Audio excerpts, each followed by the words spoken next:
तो good morning warriors, कैसे हैं आप सब लोग। होप आप सब बहुत बढ़िया होंगे।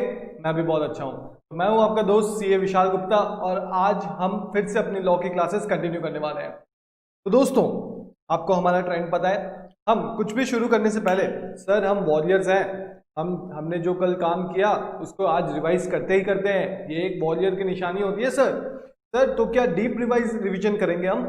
नहीं बच्चों, आज सिर्फ हम एक हेडिंग्स वाला रिवीजन, ओवरव्यू रिवीजन करेंगे।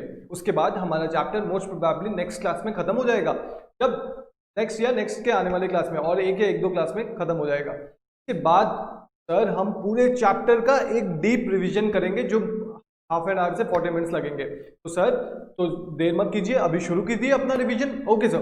तो सबसे पहले हमने क्या पढ़ा था? ऑफर के साथ हमने शुरू किया था। Section 2A of the Indian contract act 1872 में डिफाइंड है offer. What is an offer? Definition of offer सब मेरे साथ बोलेंगे, मुझे पता है आपको याद है।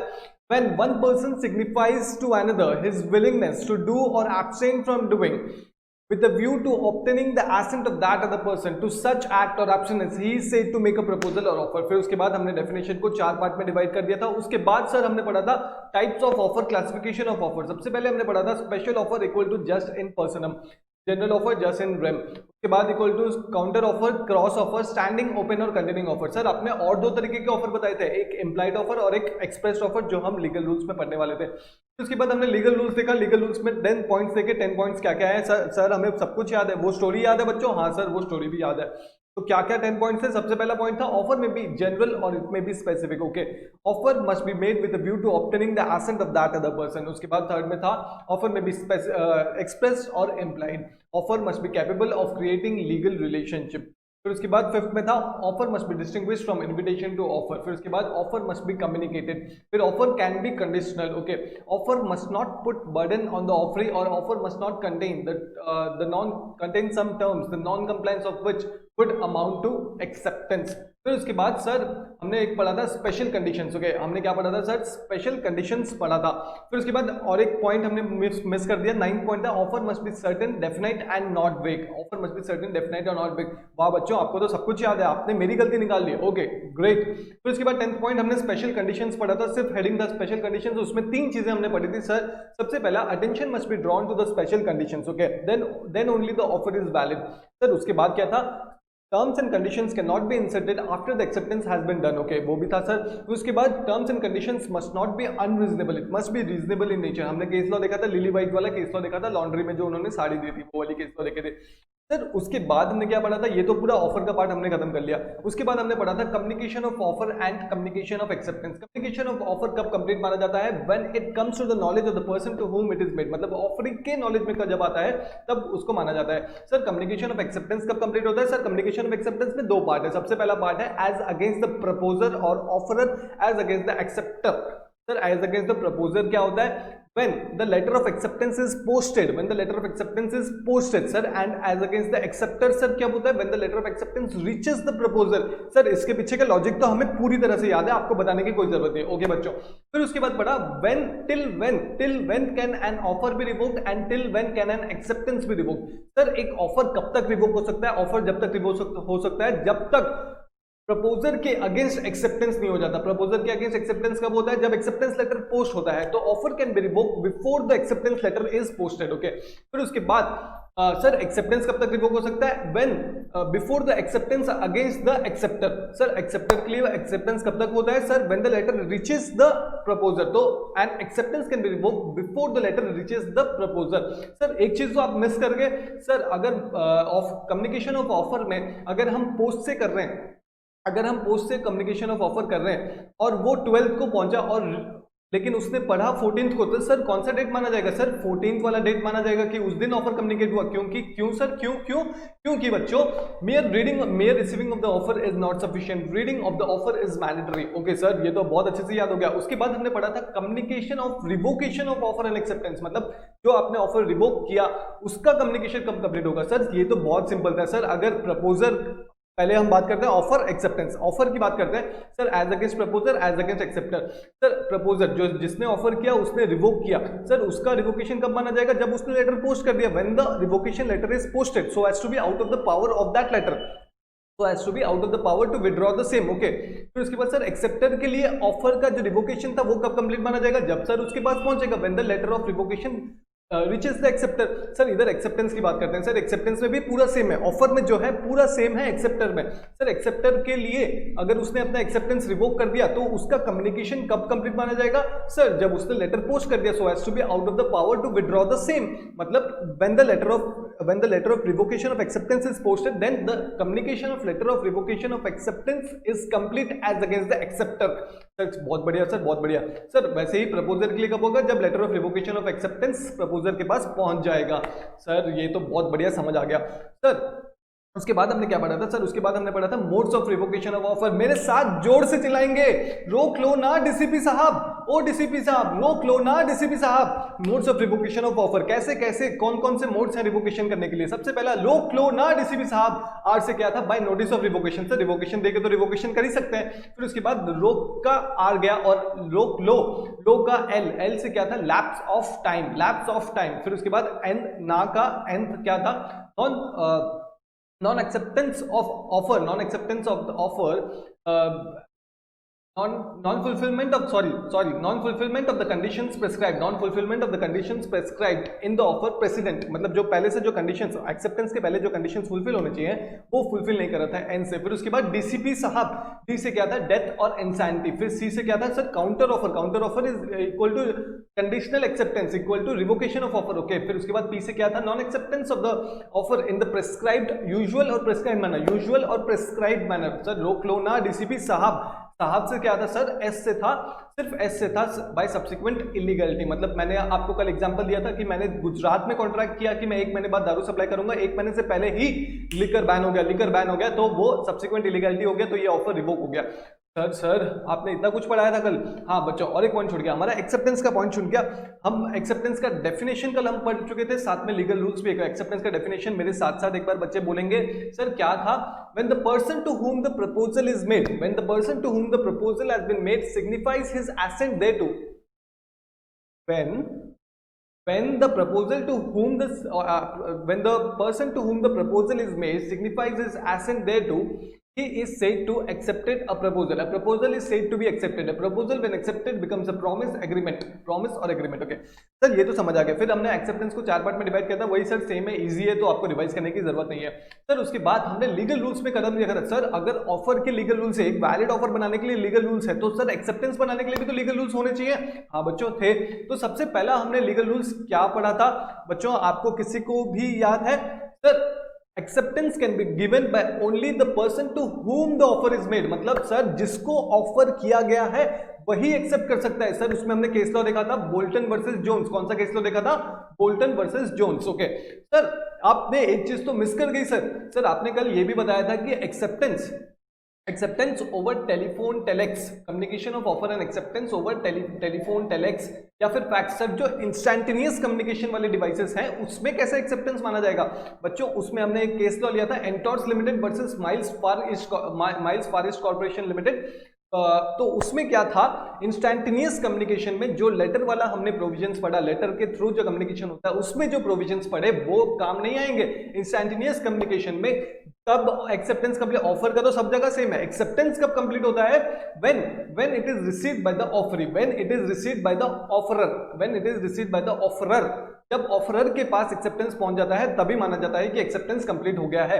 सर कहां पे कंप्लीट होता है? सर एक कॉन्ट्रैक्ट कहां पे बनता है? अगर इंस्टैंटेनियस कम्युनिकेशन कर रहे हैं तो सर एक कॉन्ट्रैक्ट कहां पे बनता है, कहां माना जाता है कि इस जगह पे कॉन्ट्रैक्ट बना है? सपोज हमने एग्जांपल जो लिया था, एंटॉर्स लिमिटेड लंदन में था और हॉलैंड में था miles corporation limited. Sir miles corporation limited में फोन पे एक्सेप्टेंस दिया, सर तो कहां माना जाएगा कॉन्ट्रैक्ट बना है? सर हॉलैंड में या लंदन में? बच्चों कॉन्ट्रैक्ट तभी कंप्लीट होता है जब वो जो एक्सेप्टेंस है ऑफरर के पास आता है, ऑफरर के पास आता है।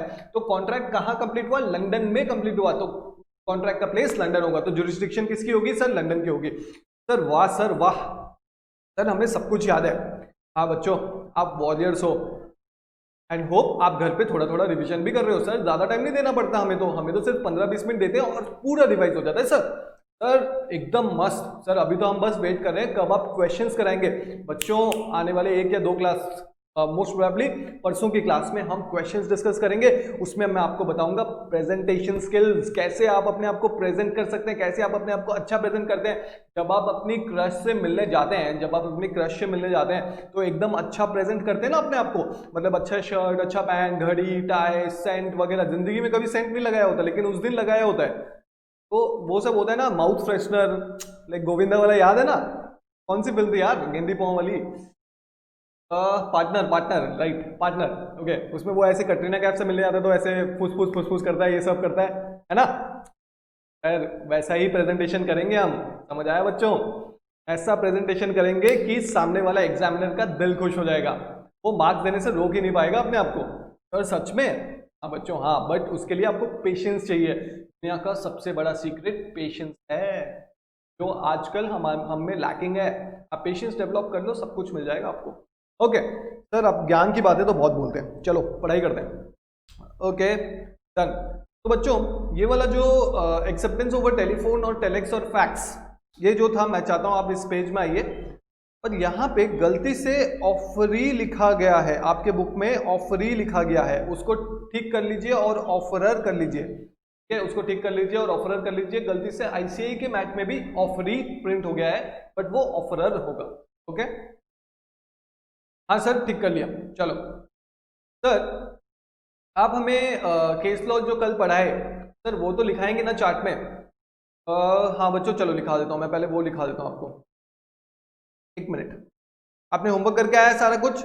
हाँ सर, हमने सारा होमवर्क करके आया। कोई डाउट है? नहीं सर, कोई डाउट नहीं। अगर डाउट होगा तो हम आपको पूछ लेंगे, पर्सनली टेक्स्ट कर देंगे। ओके बच्चों, I am always available for you.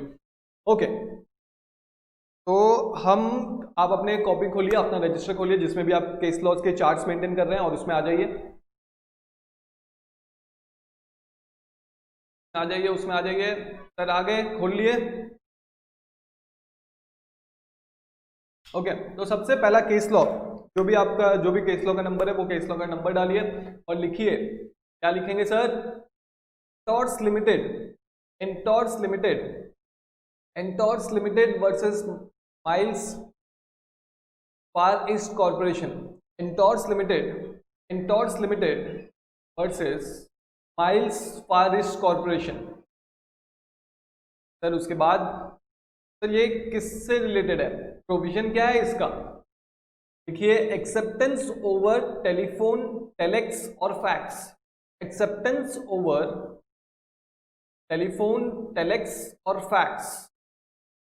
Bracket में लिखना इंस्टैंटेनियस कम्युनिकेशन, ब्रैकेट में लिखना इंस्टैंटेनियस कम्युनिकेशन, ब्रैकेट में लिखना इंस्टैंटेनियस कम्युनिकेशन। के बाद के नीचे पॉइंट वाइज करके लिखिए। सबसे पहला पॉइंट जो प्रोविजन है, acceptance is complete, acceptance is complete against both proposer and acceptor. Acceptance is complete, acceptance is complete against both proposer and acceptor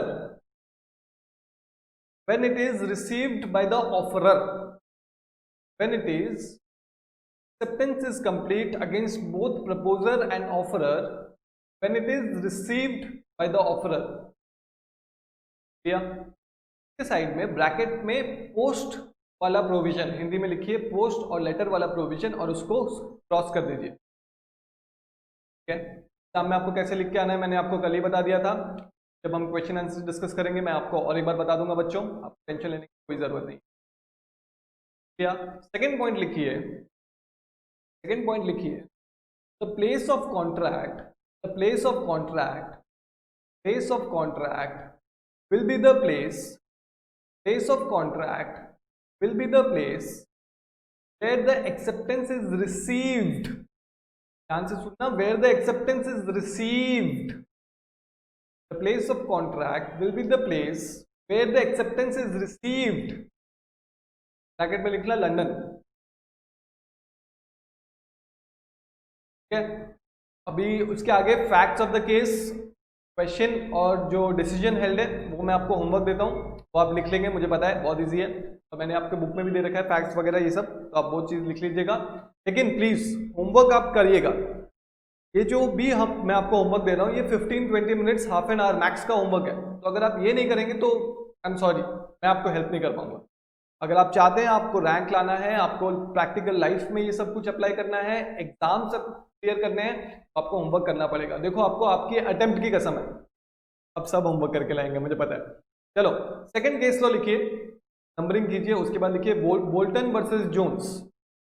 Bolton versus Jones, Bolton versus Jones, Bolton versus Jones. Provision में लिखिए point number 1, provision में लिखिए point number 1, provision में लिखिए point number 1, खाली लिखिए specific offer. क्या लिखना है? Specific offer. क्या लिखना है? Specific offer, just in personam, just in personam, specific offer. Point number 2 लिखिए acceptance can be given, acceptance can be given, acceptance can be given only by the person, acceptance can be given by only by the person to whom the offer is made, acceptance can be given only by the person to whom the offer is made। ठीक है, तो आपको पता है आगे का क्या है, फैक्ट्स, क्वेश्चन एंड डिसीजन, ये आपका होमवर्क है। और आप कोशिश करना कि फैक्ट्स कॉपी ना करो, अपने वर्ड्स में छोटा करके लिखो, ठीक है? अपने वर्ड्स में लिखोगे तो ज्यादा देर तक याद रहेगा। समझ आ गया? हाँ, थर्ड केस तो लिखो, राम्सगेट विक्टोरिया होटल, राम्सगेट विक्टोरिया होटल। बच्चों ये केस लो इंपॉर्टेंट नहीं है, आपको ये केस लो याद करने की जरूरत नहीं है, बस आपके नॉलेज के लिए मैं आपको ये दिखा रहा हूं। अगर आपको याद रह गया, अगर आपको ये केस लो याद रह गया और modes of revocation of offer में लैप्स ऑफ टाइम वाला केस लॉ आता है, अगर डायरेक्ट क्वेश्चन आता है कि write some modes of revocation, तब केस लॉ लिखने की कोई जरूरत नहीं, आपको बस वो पॉइंट्स लिख के आना है। लेकिन अगर केस लॉ आ जाता है कि टाइम लैप्स हुआ, उस पे बेस्ड केस लॉ अगर आ जाता है, तो आपको ये केस लॉ अगर आपको याद है तो आपको साइट करना है, वरना साइट करने की कोई जरूरत नहीं है। ठीक है सर, ऐसे कैसे? मैं बताता जाऊंगा आपको, आपके लिए कोई कौन कौन सा इंपॉर्टेंट है, किससे ज्यादा क्वेश्चंस आएंगे, क्या आएंगे, आपको एकदम प्रिपेयर कर दूंगा, both for exams and both for practical life. तो आप बस मेरे पे भरोसा कीजिए और पेशेंस रखिए सर, एकदम पक्का। तो लिख लिया अब दोस्तों, Ramsgate Victoria hotel company, Ramsgate Victoria hotel company versus Montefiore, Montefiore, Montefiore. ठीक है, प्रोविजन में लिखिए, प्रोविजन में लिखिए revocation by lapse of time, revocation by lapse of time, revocation by lapse of time, revocation by lapse of time. अब इसका facts of the case लिखिए, ये मैं कॉल आउट करूंगा आपको। फैक्ट्स ऑफ द केस लिखिए,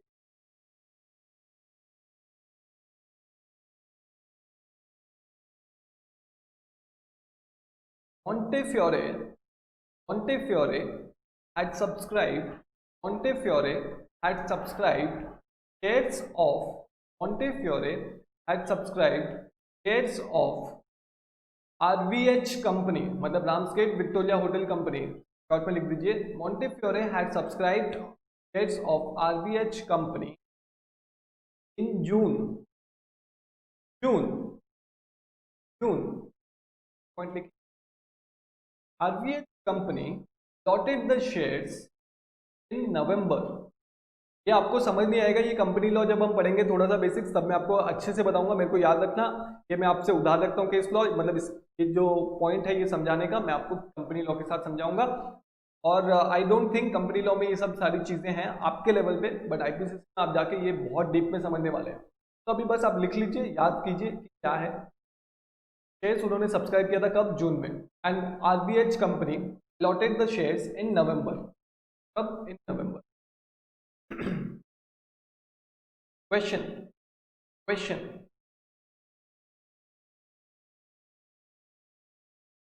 question, can RBH company, can RBH company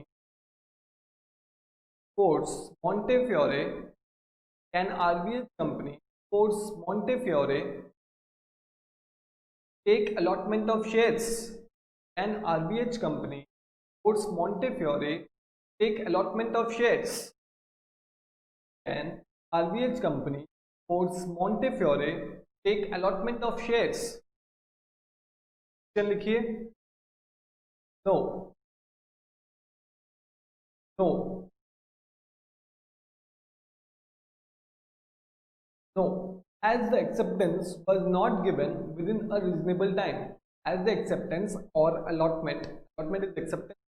तब पहले हम कंपनी को बोलते हैं कि मुझे ये शेयर चाहिए आपके, तो कंपनी को 1 महीना के भीतर, जो कंपनी लॉ में स्पेसिफाइड है, 1 महीने के भीतर आपको एक्सेप्टेंस देना पड़ता है. लेकिन इसने 1 महीने के बाद एक्सेप्टेंस दिया. अलॉटमेंट मतलब एक्सेप्टेंस, शेयर्स आपको दे देंगे, हम मान लेते हैं. तो ये 1 महीने बाद दिया, लेकिन तब तक लैप्स ऑफ टाइम हो चुका था, वो ऑफर रिवोक हो चुका था. अब अगर आप दे रहे हैं शेयर तो आप ऑफर कर रहे हैं, मेरी मर्जी है मैं एक्सेप्ट करूं या नहीं करूं. समझ आया? No, because acceptance or allotment was lapse of time, was after the lapse of time. Sir समझ आ गया? हाँ बच्चों, हाँ सर हमें तो सब कुछ समझ आ गया. सर ये वाला आपको याद है? हाँ सर ये पॉइंट हमने याद कर लिया है. Acceptance is to offer what a lighted match is to a train of gunpowder. Sir हाँ सर ये भी याद है. तो ये वाला केस लो हमने देख लिया था कल. अब हम second legal rule of valid acceptance पढ़ने जा रहे हैं. तो जोरदार तालियों से स्वागत कीजिए हमारे सेकेंड लीगल रूल का. एकदम हाथ वाथ झटको, एकदम आराम से बैठो, स्ट्रेट नहीं बैठने का. फिर उसके बाद हम पढ़ने वाले हैं acceptance must be absolute and unqualified. Sir ये अनक्वालिफाइड वर्ड तो कहीं सुना सुना लग रहा है. सर सर सर क्या आपने हमें जब काउंटर ऑफर पढ़ा रहे थे तब कोई वर्ड यूज किया था कि counter offer equal to qualified acceptance? Sir क्या आपने ऐसा कोई वर्ड यूज किया था? हाँ बच्चों, आपकी मेमोरी की तो दाद देनी पड़ेगी. ओके, तो मतलब मैं बोलना चाह रहा हूं कि जो एक्सेप्टेंस है वो एब्सोल्यूट होना चाहिए, मतलब सर्टेन. सर सर्टेन मतलब क्या था? Without any doubt. सर आप ऐसे हाँ ना ये नहीं, अगर ऐसा हुआ तो मैं एक्सेप्ट करूंगा, अगर ऐसा नहीं हुआ तो मैं एक्सेप्ट करूंगा. आपको आपके दोस्त ने कार बेचने के लिए बोला कि मैं आपको 1 लाख रुपए में कार बेचूंगा.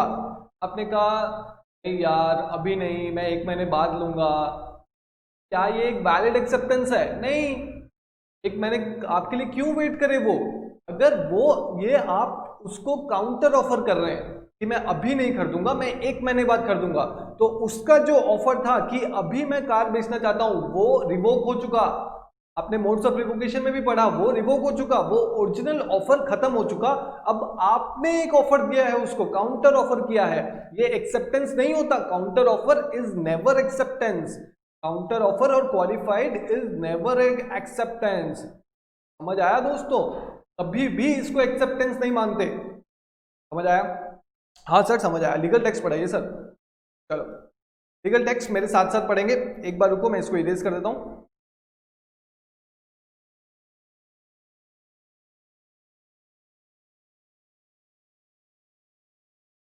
हाँ सर, हाँ सर. तो yellow T shirt pink top मेरे साथ साथ पढ़. As per section 7 of the act. Sir section याद करना जरूरी है? नहीं बच्चों नहीं. Acceptance is valid. वैलिड मतलब मान्य. वैलिड मतलब क्या है दोस्तों? मान्य इन द नजर ऑफ लॉ. नजर ऑफ लॉ, आपके नजर में नहीं, लॉ के नजर में. इन द नजर of law only when it is absolute and unqualified. Absolute का मतलब मैंने आपको बता दिया. अनक्वालिफाइड मतलब क्या?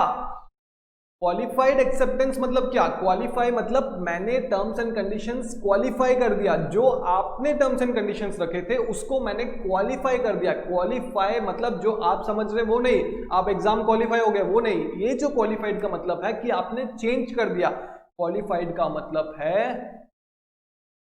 चेंज कर दिया. लिख के रख लो बच्चों. अनक्वालिफाइड का मतलब है अनचेंज्ड.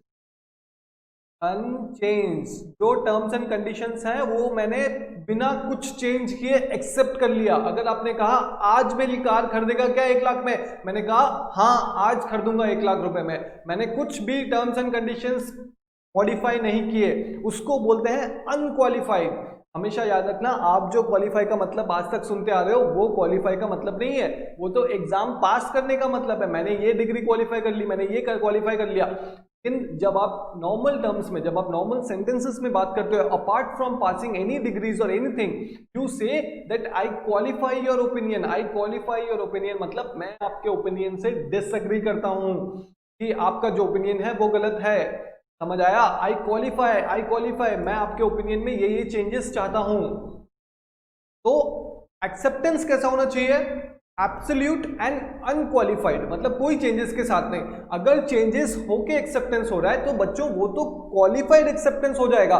क्वालिफाइड एक्सेप्टेंस हो जाएगा मतलब काउंटर ऑफर हो जाएगा, और काउंटर ऑफर में आपको पता है कि जो ओरिजिनल ऑफर है वो रिवोक हो जाता है, वो हट जाता है, वो खत्म हो जाता है। तो अगर ओरिजिनल ऑफर खत्म हो गया और काउंटर ऑफर जो आप दे रहे हैं वो क्या एक्सेप्टेंस है? नहीं, वो और एक नया ऑफर है।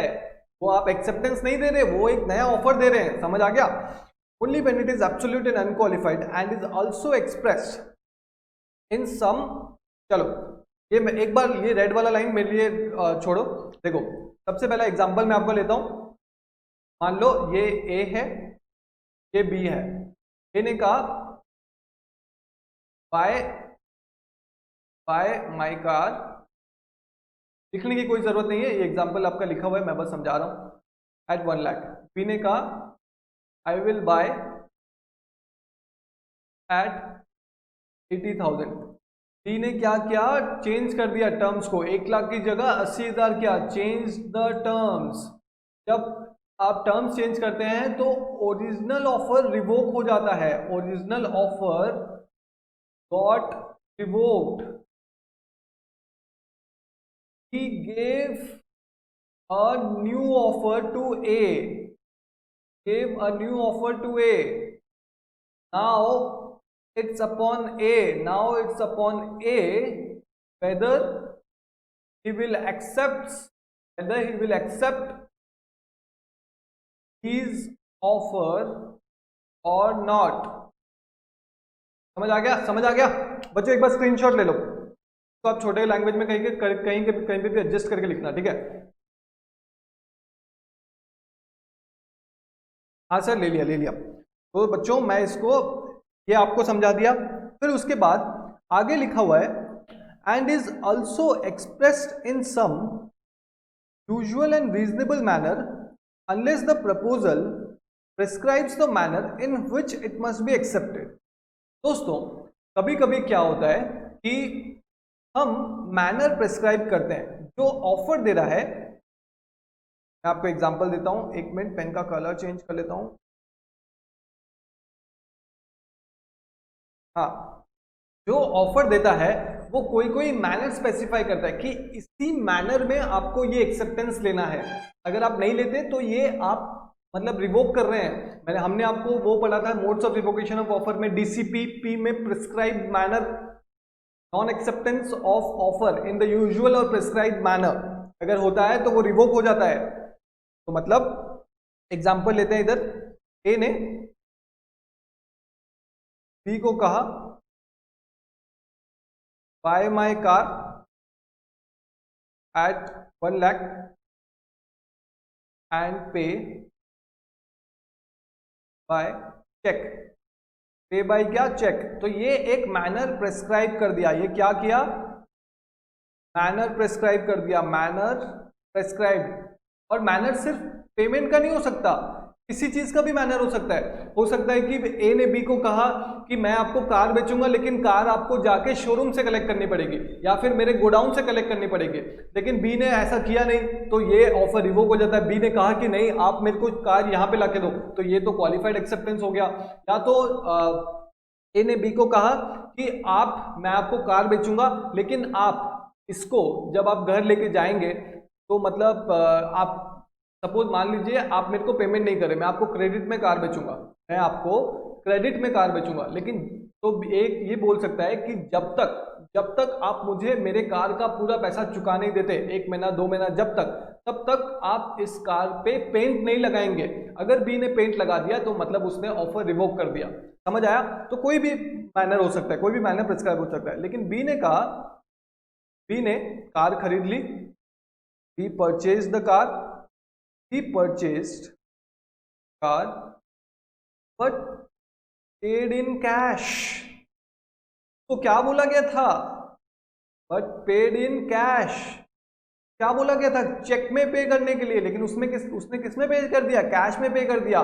तो क्या ऑफर रिवोक हो गया? हाँ, ऑफर रिवोक्ड।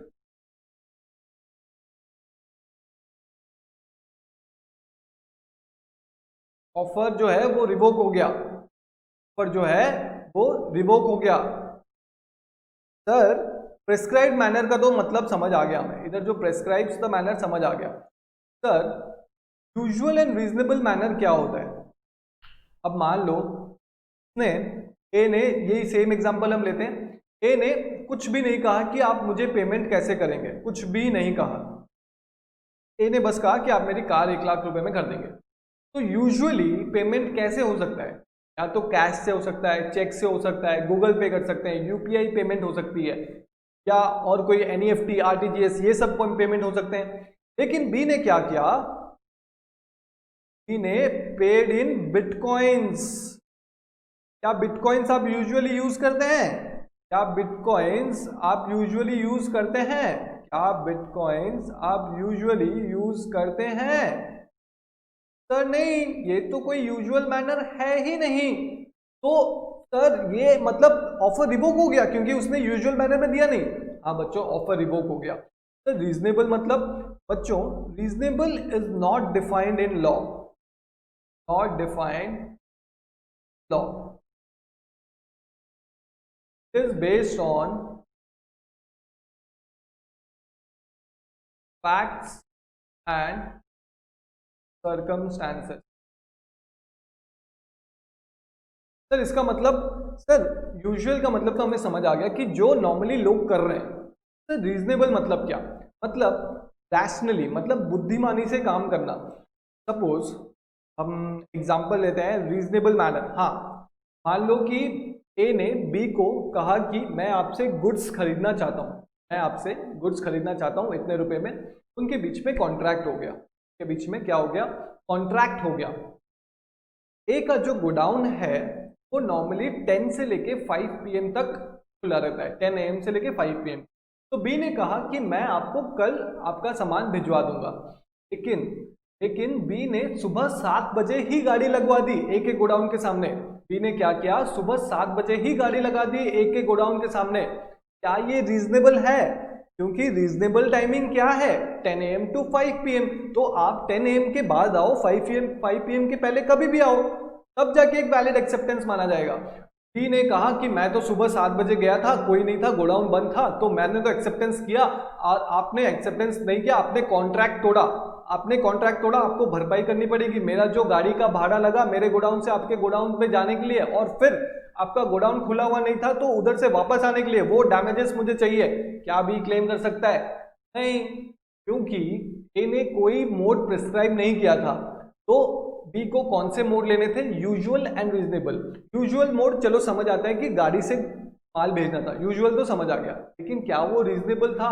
रीजनेबल टाइमिंग क्या है वो गोडाउन की? 10 AM से लेके 5 PM। ये पूरे सबको पता है, बी को भी पता था कि 10 AM से लेके 5 PM तक, लेकिन उसने जानबूझ के सुबह 7 बजे भेजा। क्या वो क्लेम कर सकता है डैमेजेस? नहीं सर, नहीं नहीं, ये तो बहुत गलत है। तो बच्चों समझ आया?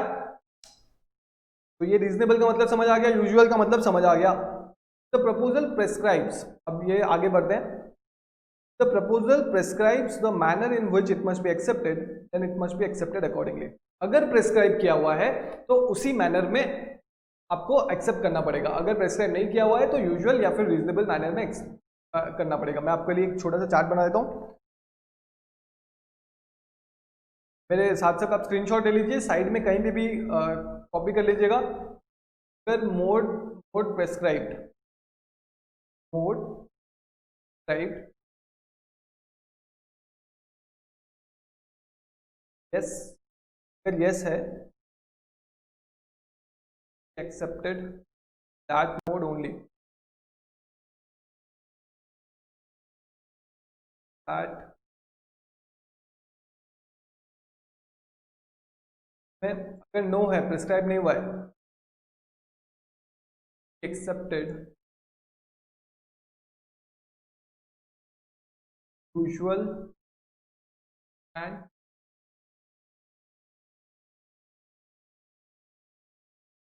manner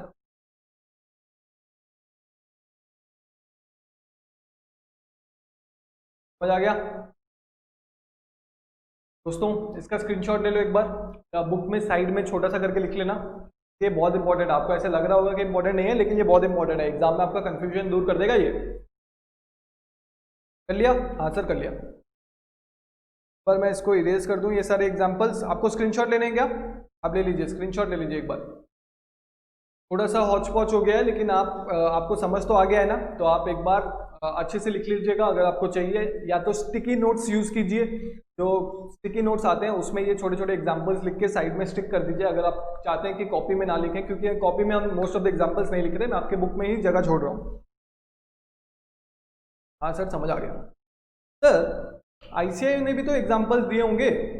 हाँ बच्चों, आईसीआई ने भी एग्जांपल दिए हैं, आपको पढ़ने वो एग्जांपल्स?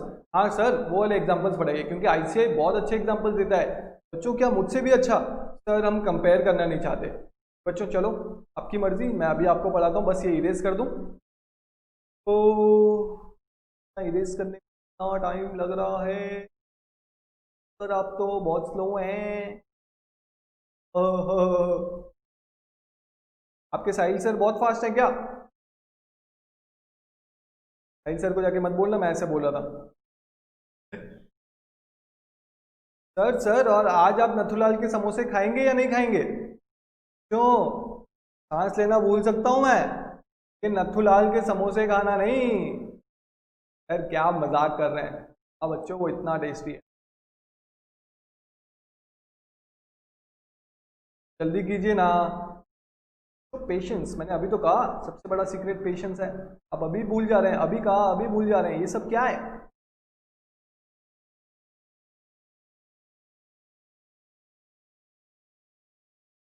हाँ सर हो गया।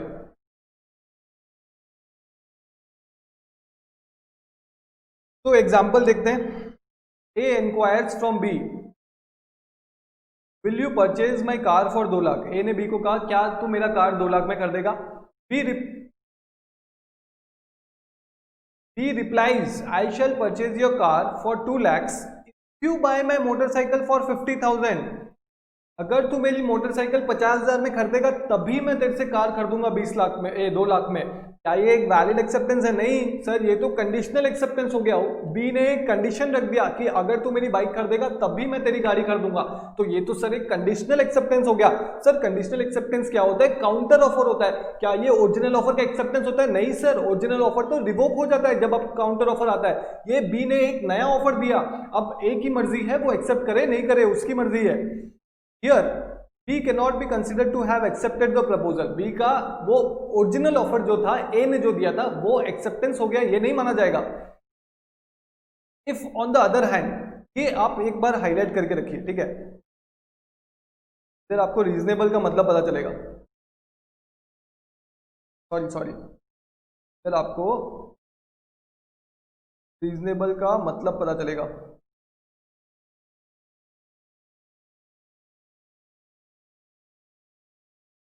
ये देखो, if on the other hand, अरे ये तो दिख ही नहीं रहा कलर, हो गया, हाईलाइट कीजिए। if on the other hand B agrees to purchase the car from A as per his proposal, तब 2 लाख में उसने बेचने के लिए कहा था, बी ने कहा ठीक है भाई मैं 2 लाख में खरीद लूंगा, लेकिन subject to availability of valid registration certificate book for the car, then the acceptance is in place though the offer contain no mention of RC book। जब मेरी बातें ध्यान से सुनिए, ये एग्जांपल जो है ध्यान से सुनिए। ए ने बी को ऑफर किया कि भाई मेरी कार मेरी कार तू 2 लाख रुपए में खरीदेगा क्या? तो बी ने कहा कि अगर तू मेरी बाइक खरीदेगा 50,000 में तभी मैं तेरी कार 2 लाख में खरीदूंगा। तो ये तो सर कंडीशनल एक्सेप्टेंस है और ओरिजिनल ऑफर रिवोक हो गया, ये एक वैलिड एक्सेप्टेंस नहीं है। यहां तक समझ आ गया। फिर सेकेंड एग्जाम्पल है ये, ए ने बी को कहा कि भाई तू मेरी कार 2 लाख रुपीज में खरीदेगा क्या? बी ने कहा हाँ मैं तेरी कार 2 लाख रुपीज में खरीदूंगा, लेकिन मुझे असली कागजात चाहिए कार की रजिस्ट्रेशन सर्टिफिकेट चाहिए, कार के पेपर्स चाहिए, सारे कुछ चाहिए। तो बच्चों क्या ये एक कंडीशनल एक्सेप्टेंस है? नहीं। क्यों बच्चों, क्यों सर? क्योंकि अगर वो कार खरीद रहा है तो कार के पेपर्स, रजिस्ट्रेशन सर्टिफिकेट सर वो तो मैंडेटरी है ना, वो तो रीजनेबल है। अगर आप किसी से कार खरीदने जाते हो, शोरूम से कार खरीदने जाते हो, तो सर क्या वो आपको पेपर्स नहीं देगा, आरसी नहीं देगा ना? तो ये तो रीजनेबल है, ये कोई कंडीशन नहीं माना जाता। This is reasonable. हमेशा आप जब हम चार्ट बनाएंगे इसका, तो उसमें ये चीज याद रखना कि आपको ये लिखना है, ये वाला example, that registration certificate and papers of car while purchasing car even if not mentioned in the original offer is not a condition, it is just a reasonable expectation। समझ आ गया? वही लिखा है सर, आप बहुत अच्छा समझाते हैं, थैंक यू। ये अप्रिशिएशन के लिए तो पढ़ रहा हूं मैं। He agrees to purchase the car from A as per his proposal subject to availability of valid registration certificate, book of the car, then the acceptance is in place। Acceptance is in place मतलब valid है, acceptance is in place. देता हूं यार, आपको नहीं समझ आएगा आप मेरे को सुनाएंगे। Then the acceptance is in place मतलब स्टिल वैलिड। तो the offer contain no mention of RC book, offer में कोई कहीं नहीं लिखा हुआ था कि मैं आरसी बुक दूंगा, लेकिन ये तो रीजनेबल है। This is because expecting a valid title for the car is not a condition, therefore the acceptance in this case is unconditional. And unconditional acceptance is a valid form of acceptance। okay। समझ आ गया? Answer समझ आ गया sir. Case law, चलो sir आप उड़ा क्यों दिए? मैं आपको कुछ बताता हूँ। सेम केस लॉ है, मैं जल्दी आपको बताता हूँ। एक केस लॉ था जिसमें मैं आप एक से एग्जांपल लेता हूँ, फिर केस लॉ का नाम, फिर हमने चार्ट तो हम बनाएंगे। केस लॉ में क्या हुआ था कि एक आदमी ने दूसरे आदमी को कहा था कि क्या तू मेरा लैंड, मेरी जमीन 80 यूरोज में खरीदेगा? उसने कहा हाँ मैं खरीदूंगा, और उसके साथ 80 यूरोज का चेक दिया उसको। कितने यूरोज का चेक दिया? 80 यूरोज का चेक दिया। और एक्सेप्टेंस में लिखा कि बाकी के 200 यूरो मैं तेरे को 2 महीने में लौटाऊंगा इंस्टॉलमेंट्स में। बच्चों बताओ क्या ये एक वैलिड एक्सेप्टेंस है? क्या ए ने कुछ ऐसा कहा था कि भाई मेरा लैंड तू 280 यूरोज में खरीद ले, अभी 80 यूरोज दे दे, बाद में 200 यूरोज दे दे, ऐसा कुछ कहा था? नहीं। उसने कहा था क्या तू मेरा लैंड 280 यूरोज में खरीदेगा? तब उसको 280 यूरोज अभी चाहिए थे। बी ने बिना कुछ पूछे ए से कहा हाँ मैं खरीदूंगा, और 80 यूरोज का चेक दिया, और कहा कंडीशन डाला उसमें। क्या डाला? कंडीशन डाला कि बाकी के 200 यूरोज मैं 2 महीने बाद दूंगा। क्या ये एक वैलिड एक्सेप्टेंस है? नहीं सर, ये तो एक वैलिड एक्सेप्टेंस है ही नहीं। तो बच्चों वही लिखा हुआ है केस लॉ में, ये कंडीशनल एक्सेप्टेंस है। मैं जल्दी से पढ़ता हूँ, आपको घर जाके ये सब पढ़ना है, आपका होमवर्क है आज बहुत सारा होमवर्क है आपके पास। M offered to sell his land to N for €280 N replied purporting to accept। purporting मतलब हाँ बोलना, ठीक है, मतलब उसका purporting मतलब जताना। Okay, purporting to accept the offer but enclosed a check for €80 only। He promised to pay the balance of €200 by monthly installments of €50 each। It was held that N could not enforce his acceptance because it was not an unqualified one, it was a qualified one। It was a qualified accept. Sir क्या case law important है ये वाला? नहीं बच्चों, case law important नहीं है, लेकिन हम ये चार्ट में मेंटेन करेंगे क्लास के एंड में या फिर कल सुबह स्टार्टिंग में। ओके, मेले वर्सेस मेरिट। सर और एक केस लॉ है, ये पूरा सिमिलर है आपने जो ऊपर पढ़ा। A offers to sell his house to B for ₹1 lakh. A ने बी को कहा मैं अपना घर तुझे 1 लाख में बेचूंगा। B replied that I can pay 80,000, मैं सिर्फ 80,000 रुपए दे सकता हूँ, बी ने कहा। Offer of A is rejected by A as the acceptance is not unqualified, मतलब एक्सेप्टेंस जो है वो क्वालिफाइड था इसलिए rejected. He however changes his mind, यहाँ पे आप हाईलाइट करना, B however changes his mind and is prepared to pay ₹1 lakh. मतलब पहले ए ने बी को कहा, ध्यान से सुनना ठीक है, ए ने बी को कहा कि भाई तू मेरा घर 1 लाख रुपए में खरीदेगा क्या? बी ने कहा नहीं, मैं तेरा घर 80,000 रुपए में खरीदूंगा, 80,000 रुपीज में खरीदूंगा। फिर 5 मिनट बाद बी को लगा नहीं यार 1 लाख ठीक है, 1 लाख में खरीद लेता हूं। फिर बी ने कहा चल चल ठीक है, मैं तेरा घर 1 लाख रुपए में खरीद लूंगा। तो सेकेंड टाइम जो उसने कहा कि चल ठीक है मैं तेरा घर 1 लाख रुपए में खरीद लूंगा, क्या ये एक वैलिड एक्सेप्टेंस है? नहीं। क्यों नहीं? क्योंकि जैसे ही बी ने पहले कहा था, जैसे ही बी ने पहले कहा था कि मैं तेरा घर 80,000 रुपीज में खरीदूंगा, उसी समय ओरिजिनल ऑफर जो था वो रिवोक हो चुका था। तो बाद में अगर बी कहता है कि मैं तेरा घर 1 लाख रुपए में खरीदने के लिए तैयार हूं, तो ये एक एक्सेप्टेंस नहीं, ये और एक ऑफर माना जाता है। समझ आ गया? समझ आ गया? चलो इसके आपकी बुक में थोड़ी सी जगह होगी, वहां पे हिंदी में लिख देंगे। चलो ठीक है सर, हिंदी में लिखेंगे? हाँ सर हिंदी में लिखेंगे, चलो।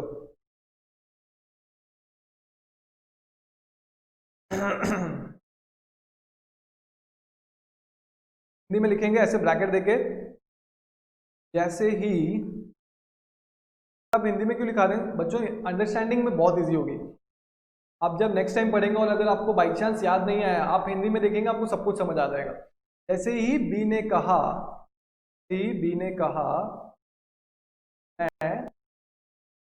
मैं लैंड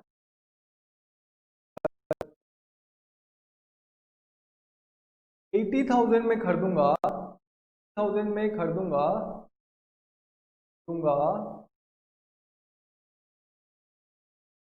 इस समय ए का जो ओरिजिनल ऑफर था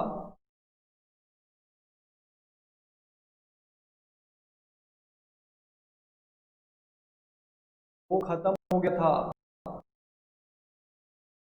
वो खत्म हो गया था।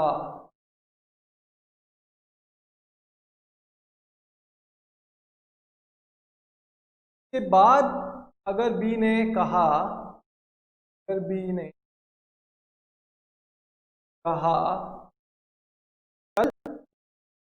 1 लाख में खरीद लूंगा, कल 1 लाख में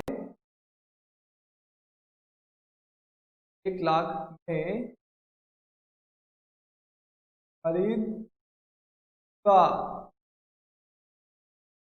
ये एक नया ऑफर है, क्योंकि ओरिजिनल ऑफर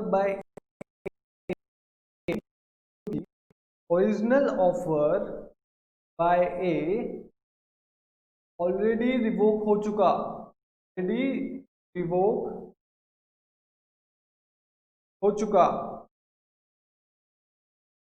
अब ए की मर्जी है वो ये ऑफर एक्सेप्ट करे या ना करे। ये ऑफर मतलब बी का जो ऑफर है वाला, जो ऑफर एक्सेप्ट करे या ना करे।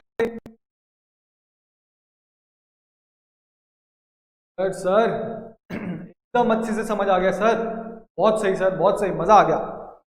चलो ठीक है, एक बार समझ आ गया आपको, पर थोड़ा सा शॉर्ट रिवीजन कर लेते हैं क्योंकि ये प्रोविजन बहुत इंपॉर्टेंट है। देखो सबसे पहले बोलता है एक्सेप्टेंस में भी एब्सोल्यूट एंड अनक्वालिफाइड। अनक्वालिफाइड मतलब कुछ चेंजेस के बिना, एब्सोल्यूट मतलब एकदम सही, नॉट वेग। एब्सोल्यूट एंड अनक्वालिफाइड का मतलब है बिना कुछ चेंजेस के साथ। ओके, क्योंकि अगर सर चेंज हो गया तो वो एक काउंटर ऑफर हो जाता है, समझ आ गया। काउंटर ऑफर जब होता है तो ओरिजिनल ऑफर रिवोक हो सकता है सर, ठीक है सर, ये तो समझ आ गया। फिर उसके बाद बोला है जो एक्सेप्टेंस है, अगर कोई मोड प्रिस्क्राइब्ड है, ऑफरर ने कोई मोड प्रिस्क्राइब किया है तो उसी मोड में होना चाहिए। अगर उस मोड में नहीं हो रहा है तो एक्सेप्टेंस वैलिड नहीं माना जाता, ठीक है सर। उसके बाद क्या था सर, हमने पढ़ा था यूजुअल और रीजनेबल मैनर। अगर मोड प्रिस्क्राइब नहीं किया गया है ऑफरर के द्वारा तो जो रीजनेबल, जो यूजुअल और रीजनेबल मैनर है, जो मतलब लोग नॉर्मली फॉलो करते हैं, तो वो मोड में आपको पेमेंट करना पड़ेगा। जैसे अगर कोई मोड प्रेस्क्राइब नहीं किया गया और नॉर्मली लोग क्या फॉलो करते हैं, cash payment, cheque payment, UPI, NEFT, RTGS, अगर आप बिटकॉइन में पेमेंट करते हो तो ये एक वैलिड एक्सेप्टेंस नहीं माना जाता। सर रीजनेबल वाला एग्जांपल आपने कौन सा दिया था सर, वो गोडाउन वाला एग्जांपल आपने दिया था कि अगर किसने गुड्स खरीदा और उसका गोडाउन सुबह 10 से लेकर 5 बजे तक खुला है तो जो गुड्स की डिलीवरी है वो सुबह 10 से 5 होनी चाहिए, उसके पहले या उसके बाद आएगा तो वो एक रीजनेबल डिलीवरी नहीं मानी जाएगी, रीजनेबल एक्सेप्टेंस नहीं माना जाएगा। सर रीजनेबल का और एक एक्सेप्टेंस और एक एग्जांपल, सर हमने जो आईसीआई वाला एग्जांपल देखा जिसमें कार खरीदी उसने, पहले उसने कहा अगर तू मेरी बाइक खरीदेगा तभी मैं तेरा कार खरीदूंगा, तो ये एक कंडीशनल एक्सेप्टेंस था, ये एक वैलिड एक्सेप्टेंस नहीं था। लेकिन सर उसने कहा कि मैं कार तो खरीदूंगा लेकिन उसके साथ मुझे वैलिड पेपर्स चाहिए, तो ये क्या ये एक कंडीशनल एक्सेप्टेंस है? नहीं सर, क्योंकि अगर आप कार खरीदते हैं तो वैलिड पेपर तो एक्सपेक्ट करते हैं, तो इसलिए वो एक रीजनेबल है। ये रीजनेबल वाला सबसे अच्छा एग्जांपल है। सर उसके बाद हमने दो केस लॉ देखे सर, एक तो नीले वर्सेस मेरिट देखा जिसमें 280 यूरोज में एक जन ने उसको लैंड सेल करने के लिए बोला, उसने एक्सेप्ट किया और साथ में $80 का चेक दे दिया, 80 यूरोज का चेक दे दिया, बोला कि बाकी 200 यूरोज मैं बाद में दूंगा, इंस्टॉलमेंट्स में दूंगा। क्या ऐसा कोई ऑफर था? नहीं, उसने ऑफर को मॉडिफाई किया, ऑफर के टर्म्स एंड कंडीशन मॉडिफाई किए, इसलिए ये एक कंडीशनल एक्सेप्टेंस है और ये एक काउंटर ऑफर है, मतलब ओरिजिनल ऑफर रिवोक हो सकता है और ये एक वैलिड एक्सेप्टेंस नहीं है। फिर उसके बाद सर हमने एग्जाम्पल देखा Union of India versus Bahulal AIR Bombay 294, वो जो भी है। उसके बाद उसमें हमने देखा कि 1 लाख रुपए में एक जन ने घर सेल करने के लिए कहा, तो बी ने कहा नहीं मैं 1 लाख रुपए में नहीं 80,000 रुपए में कर दूंगा। जिस समय बी ने ये कहा उसी समय ए का जो ओरिजिनल ऑफर था वो रिवोक हो चुका था। बी ने फिर 5 मिनट बाद कहा नहीं नहीं चल मैं तेरा घर 1 लाख रुपए में खरीदूंगा। तो क्या ये जो बी ने 5 मिनट बाद कहा ये एक्सेप्टेंस माना जाएगा? नहीं सर, क्योंकि ऑफर तो ऑलरेडी रिवोक हो चुका है। तो ये जो बी ने कहा ये और एक नया ऑफर है ए के लिए, अब ए की मर्जी है वो एक्सेप्ट करे नहीं करे। सर एकदम समझ आ गया। तो दो लीगल रूल्स हमने कंप्लीट कर लिए हैं। सबसे पहले acceptance must be given by the person to whom it is made, second is acceptance must be absolute and unqualified. Sir यही दो सबसे बड़े बड़े थे, अब तो सब छोटे छोटे हैं। आ जाओ sir, acceptance must be communicated. Sir आपने ये तो बता ही दिया था मुझे सर, जैसे कि ऑफर मस्ट बी कम्युनिकेटेड में हमने देखा था लालमन शुक्ला वर्सेस गौरी दत्त वाला केस, वैसे ही लीगल रूल ऑफ एक्सेप्टेंस में है एक्सेप्टेंस मस्ट बी कम्युनिकेटेड। चलो लीगल रूल पढ़ते हैं एक बार। For a proposal to become a contract, for a proposal to become a contract, the acceptance of such a proposal must be communicated to the promisor. Acceptance of such a proposal must be communicated to the promisor, मतलब जिसने offer किया उसको acceptance communicate होना चाहिए। The communication must occur in the prescribe form. अगर कोई prescribe form दिया हुआ है, सपोज उसने एग्जांपल दिया है कि मुझे व्हाट्सएप करना, मुझे व्हाट्सएप करना, मुझे व्हाट्सएप करना, लेकिन आपने क्या किया, आपने मैसेंजर पे भेज दिया, तो क्या ये वैलिड है? नहीं, ये वैलिड नहीं है। और any such form in the normal course of business if no specific form has been prescribed. अगर कुछ प्रिस्क्राइब नहीं है तो नॉर्मल फॉर्म जो है वो, मतलब व्हाट्सएप, ईमेल, जो भी। फर्दर, ये वाला इंपॉर्टेंट है, इसको हाईलाइट करना। When the offeree accept the proposal he must have known that an offer was made. He can not communicate acceptance without knowledge of the offer. Offer communicate होना चाहिए। Lalman Shukla versus Gauri Datt, यहाँ पे side में लिख लो लालमन शुक्ला, लालमन शुक्ला वर्सेस गौरी दत्त। सर आपकी speed बहुत बढ़ गई है। हाँ बच्चों, क्योंकि आज का जो अभी जो टॉपिक्स है वो इतने इंपॉर्टेंट नहीं है, इंपॉर्टेंट है बट आपको अच्छे से समझ आ रहे होंगे क्योंकि मैंने उसके लिए बेस बना दिया आपके लिए। चलो फिर भी मैं आपको हर चीज एकदम विस्तार से समझाऊंगा। जब भी हमें कुछ समझ नहीं आता तो केस लॉ आता है। Acceptance must be communicated.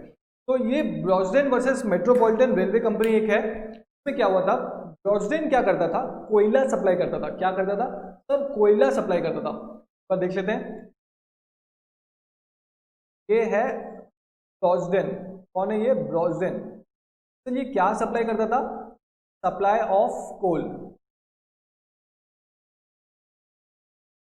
तो इसने ऑफर किया मेट्रोपॉलिटन रेलवे कंपनी को, एक रेलवे कंपनी थी उसको ऑफर किया कि मैं आपको I will supply this much coal, I will supply this much coal for this much rupees. ठीक है, तो ये एमआर कंपनी का जो था बंदा, जो भी ये हैंडल कर रहा था सप्लाई वाला, उसने लेटर पे अप्रूव लिख दिया, अप्रूव लिखा and kept in the drawer, kept in the drawer. लेकिन इसको देना भूल गया, इसको देना भूल गया, मतलब वो जो लेटर पे उसने अप्रूव लिख दिया लेकिन उसको वापस करना भूल गया, ब्रॉजन को कम्युनिकेट करना भूल गया। Forgot to communicate, forgot to communicate. अब क्या ब्रॉजन कॉन्ट्रैक्ट एनफोर्स कर सकता है? क्या ब्रॉजन कॉन्ट्रैक्ट एनफोर्स कर सकता है? Answer is no, because no contract is formed, कोई कॉन्ट्रैक्ट बना ही नहीं। कॉन्ट्रैक्ट कब बनता है? जब ऑफर कम्युनिकेट हो जाता है और जब एक्सेप्टेंस कम्युनिकेट हो जाता है। एक्सेप्टेंस यहां पे कम्युनिकेट हुआ ही नहीं, तो कॉन्ट्रैक्ट किस बात का? जब तक एक्सेप्टेंस कम्युनिकेट नहीं होता तब तक एक कॉन्ट्रैक्ट नहीं बनता। इसलिए legal rules regarding valid acceptance का, legal rules regarding valid acceptance का एक लीगल रूल है कि acceptance must be communicated. Sir हमें समझ आ गया, चलो बच्चों बहुत अच्छी बात है। सर अभी आप फिर से टाइम लगाएंगे ना इसको इरेज करने? नहीं तो देखो बच्चों मैं अभी जोर से कर रहा हूँ, देखो जल्दी जल्दी जल्दी जल्दी जल्दी, come on come on come on. Sir आपके तो इतने सारे पसीने आ रहे हैं। हाँ बच्चों बहुत गर्मी हो रही है यार। सर आज आप और भी पढ़ाएंगे बच्चों? और छोटा मोटा 2-4 टॉपिक है, उसके बाद हमारे लीगल रूल्स खत्म हो जाएंगे, हम अपने फर्स्ट चैप्टर को खत्म करने के बहुत करीब आ जाएंगे। आज पढ़ लेते हैं थोड़ा सा और। हाँ सर ठीक है सर। तो बच्चों ये है फैक्ट्स ऑफ द केस। देखो, B A supplier sent a draft agreement relating to the supply of coal to the manager of railway company, that is Metropolitan Railway, for his acceptance. The manager wrote the word approved, manager ने approve लिखा on the same and put the draft agreement in the drawer, drawer पे रख दिया। Intending to send, मतलब उसके दिमाग में था कि मैं इसको भेज दूंगा, for a formal contract to, intending to send it to the company solicitors for a formal contract to be drawn up, मतलब उसका मन में था कि वो भेजेगा लेकिन भूल गया। By an oversight the draft agreement remain in the drawer, oversight मतलब ओवरलुक, मतलब ध्यान से निकल गया। यहाँ पे लिखो ध्यान से निकल गया, ठीक है। उसके बाद question, can Brogden enforce the contract for supplying coal? क्या बोल सकता है? नहीं मैं तो कोल सप्लाई करूंगा ही करूंगा, आपको पैसे देने पड़ेंगे। नहीं, held that there was no contract as the manager had not communicated his acceptance to the supplier B। समझ आ गया? तो क्या है? acceptance of a proposal must be communicated to the proposer for a proposal to become a contract। Sir ये तो समझ आ गया। सर तो 3 लीगल रूल हमने पढ़ लिए। सबसे पहले acceptance can be given only by the person to whom offer is made। फिर उसके बाद sir acceptance must be absolute and unqualified। फिर सर थर्ड में क्या था? acceptance must be communicated। Sir उसके बाद क्या है? Acceptance must be in the mode prescribe. क्या है sir? Acceptance must be in the mode prescribe. Sir ये आ गया, ये आप कितने बार पढ़ाएंगे बच्चों? इसमें एक एक्स्ट्रा पॉइंट है इसलिए मैं आपको पढ़ा रहा हूं। देखिए ये मैसेंजर है, ये ईमेल है।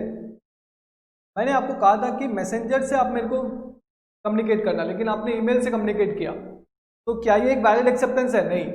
लेकिन लेकिन लेकिन अगर मैंने एक्सेप्टेंस ले लिया, मैंने अपना जो पार्ट था, मैंने आपको कहा था कि मैं आपको गाड़ी बेचूंगा, क्या आप मेरी गाड़ी खरीदेंगे? आप मुझे मैसेंजर में रिप्लाई कीजिए। लेकिन आपने क्या किया? ईमेल में रिप्लाई किया, आपने मुझे ईमेल में रिप्लाई किया। उसके बाद भी आप बोलेंगे सर ये तो वैलिड एक्सेप्टेंस नहीं है। बच्चों हाँ, आगे सुनो, आगे सुनो, एक एक्स्ट्रा पॉइंट है। के बाद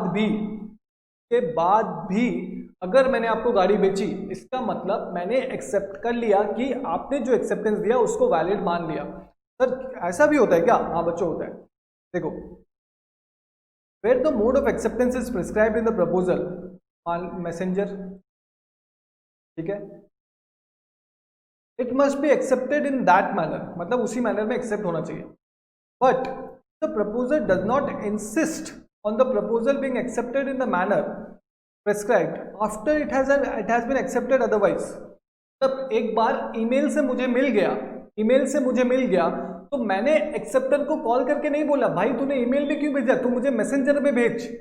मैंने अगर ऐसा नहीं कहा, मैंने एक्सेप्ट कर लिया, चल ठीक है ईमेल में भेज दिया, मैसेंजर में नहीं भेजा, चल ठीक है ईमेल में भेज दिया, तब भी ये एक एक्सेप्टेंस माना जाएगा। That is not in the prescribed manner। That और एक बार पढ़ेंगे, but if the proposer does not insist मतलब बोलना, on the proposal being accepted in the manner prescribed after it has been accepted otherwise मतलब email से accept कर लिया, that is not in the prescribed manner। The proposer is presumed to have consented to the acceptance। Highlight कर लो, इसका मतलब proposer ने ठीक है चलो मान लिया कि ये एक वैलिड एक्सेप्टेंस है, ये एक एक्सेप्शन है। समझ आ गया क्या है ये एक्सेप्शन।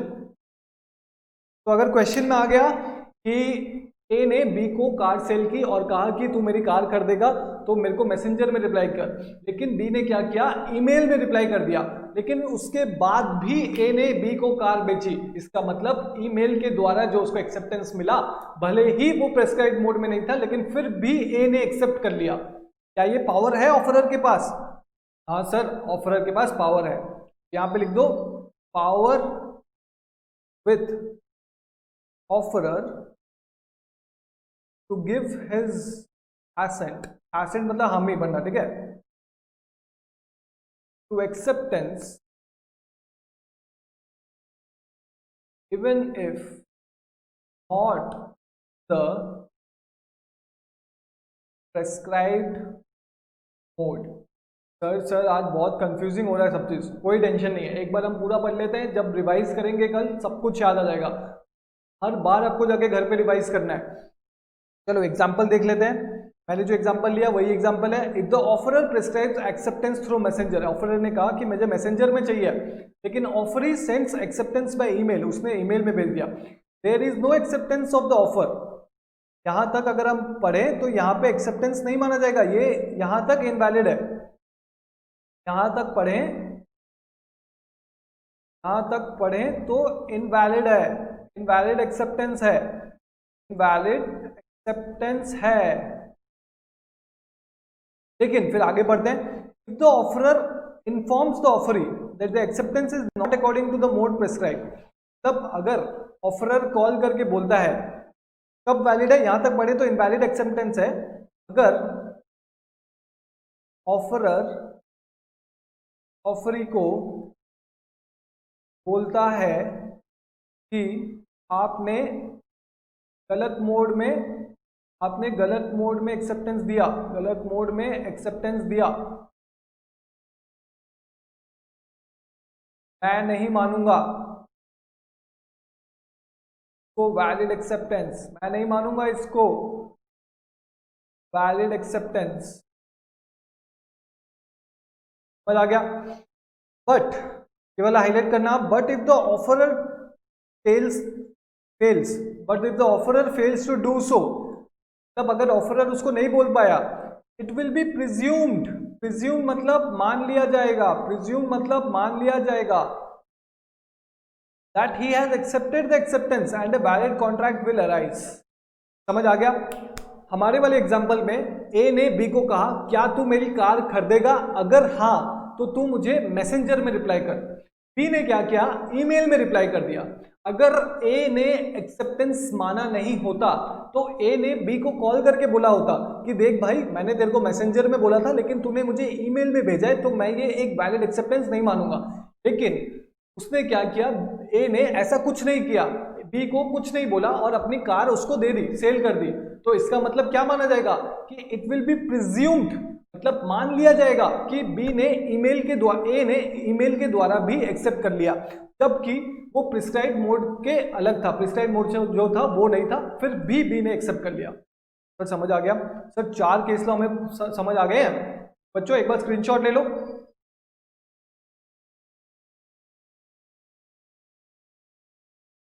ले लिया बच्चों? बढ़िया।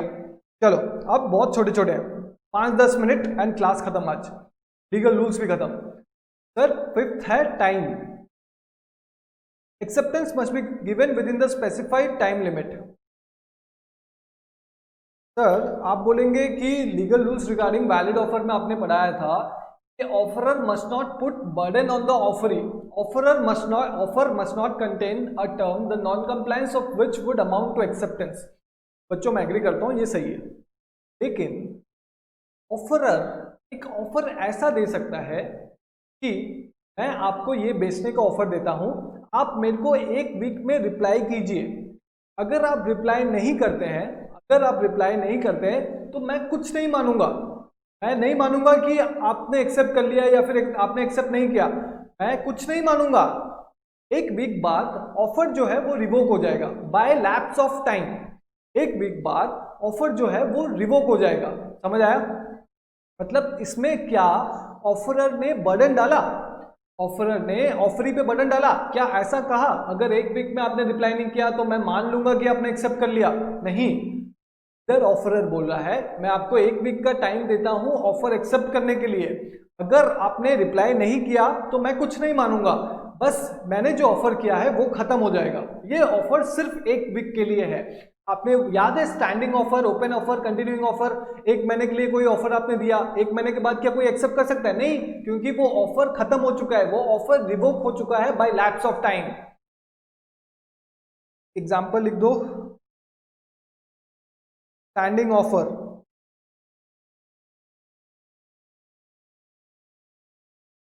यहां पे लिखो if offer not accepted within specified time, not accepted within specified time, then it will be revoked by lapse of time। Sir समझ आ गया, आगे बढ़ते हैं। Okay, and if no time is stipulated, मतलब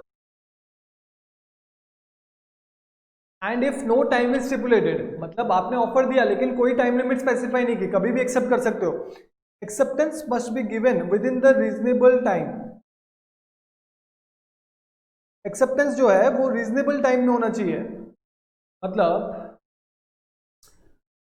मान लो कि आपके पास कुछ खाने का सामान है, मान लो आपके पास आइसक्रीम है, आपके पास आइसक्रीम है, चलो आइसक्रीम वाला एग्जांपल लेते हैं। सर इसमें करवा दीजिए ना 1 नोट में।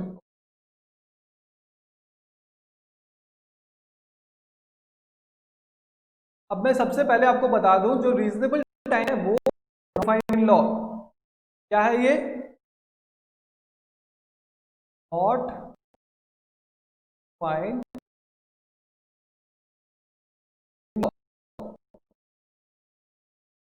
not defined in law,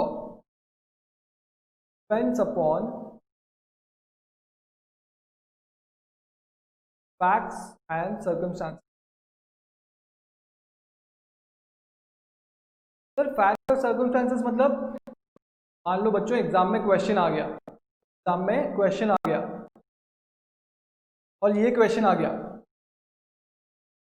आपके पास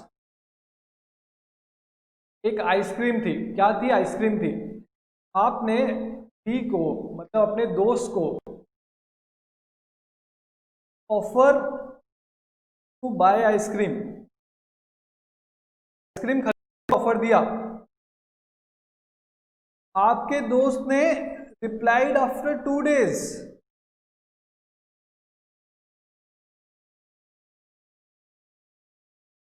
दोस्तों मैं आपसे पूछना चाहता हूं क्या ये रीजनेबल टाइम है?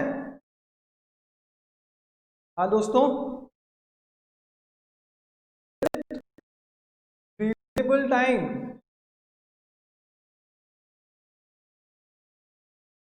आंसर है नो। क्यों सर, क्यों? बच्चों, इसका फैक्ट्स एंड सर्कमस्टेंसेस क्या था? इस केस का फैक्ट्स एंड सर्कमस्टेंसेस क्या था कि ice cream will melt in half an hour. अब आप अपना दिमाग मत लगाना, ये मत बोलना एंड ऑल। अगर फ्रिज में रखेगा तो आईसीए आपको मेंशन करेगा कि फ्रिज में, आईसीए आपको स्पेसिफिकली बोला है कि फ्रिज नहीं है, तो उसको जो रिप्लाई करना था वो तो आधे घंटे के भीतर करना था ना। लेकिन उसने कब किया? 2 दिन के बाद। क्या ये रीजनेबल टाइम में रिप्लाई किया? नहीं, ये एक्सेप्टेंस वैलिड नहीं है। दोस्तों ये स्क्रीनशॉट ले लो, सबसे इजी एग्जांपल है ये।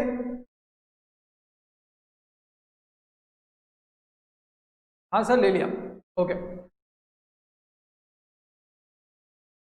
And before the offer lapses, standing offer अगर है 1 महीने बाद, 1 महीने तक लैप्स हो जा रहा है, तो क्या आप कर सकते हैं, एक्सेप्ट कर सकते हैं बिफोर टाइम लैप्सेस, ठीक है।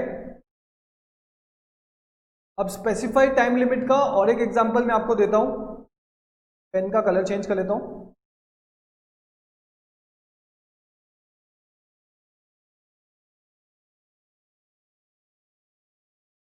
स्पेसिफाइड टाइम लिमिट का मैं आपको ऑफर्स इन मॉल, ऑफर्स इन मॉल, मान लो बाय 1 गेट 1, बाय 1 गेट 1, आपको सब लिखते रहना, ठीक है।